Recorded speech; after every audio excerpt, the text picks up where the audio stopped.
Tired of drowning in financial chaos? Today, we're diving into how to snag a free version of Peachtree accounting software and tame those bookkeeping beasts.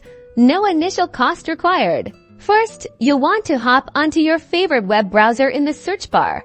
Type in Sage Peachtree free trial. Look for the official Sage website in the results. That's your safest bet to avoid any unwanted downloads. Once you're on the Sage website, navigate to the section where they offer the free trial or complimentary version of Peachtree. The wording may vary slightly, like download a free demo or try Sage accounting for free, so keep an eye out for those keywords. Now, you will likely be prompted to fill out a registration form. Enter your name, email address, company information, and any other details requested by Sage. This is necessary to access the download.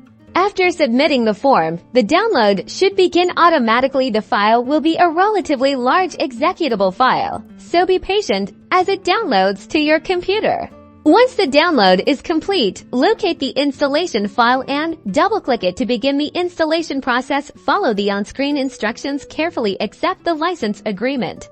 Choose your installation directory and select the components you want to install for basic accounting tasks. The default settings should be sufficient. Finally, after the installation is complete, launch Peachtree and explore the interface. While this free version might have limitations compared to the paid versions, it's still a powerful tool for managing basic tasks like creating invoices, tracking expenses, and generating financial reports. Take some time to familiarize yourself with the menu options and features. Now you're ready to take control of your finances.